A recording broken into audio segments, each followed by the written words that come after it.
মনোবীক্ষণ polyclinic, চিকিৎসার জগতে এক দশক। এখন এখানে সব বিষয়ে ডাক্তারবাবু একসাথে তলায়। ফোন করুন 7477799515 এই নম্বরে।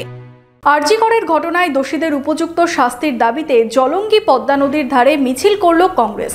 প্রায় 2 কিলোমিটার এই প্রতিবাদ মিছিলে হাঁটলেন কংগ্রেস নেতাকর্মীরা।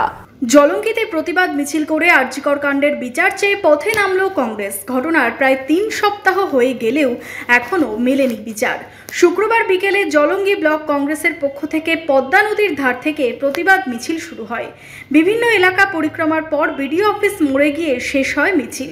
ব্লক কংগ্রেস সভাপতি আব্দুর রাজ্জাক মোল্লার নেতৃত্বে মিছিলে পা মেলান বহু কর্মী সমর্থক। মিছিল গত 9ই আগস্ট যেভাবে কর্মরত অবস্থায় মৌমিতা দেবনাথ নামে একজন মহিলা চিকিৎসক কর্মরত অবস্থায় আজকে ধর্ষিতা হলেন, নির্যাতিত হলেন, মার্ডার হলেন।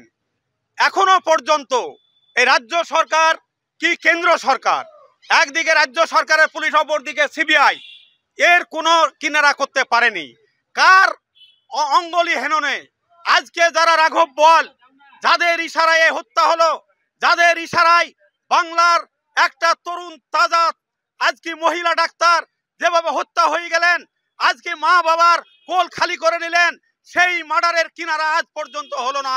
তাই বাংলার জাতীয় কংগ্রেস, ভারতবর্ষের জাতীয় কংগ্রেস, অন্যান্য রাজনৈতিক দল, সামাজিক প্রতিষ্ঠানগুলি যেভাবে আজকে বিচারের দাবিতে রাস্তায় নেমেছে, তদ্রূপ আমরা গতকাল ঐতিহাসিক জমায়েতের মাধ্যমে কলকাতায় আজকে আমরা বিশাল জমায়েত করে এসেছি। আজকে জলঙ্গি ব্লক কংগ্রেসের বিভিন্ন সময়ে আমাদের আন্দোলন চলছে।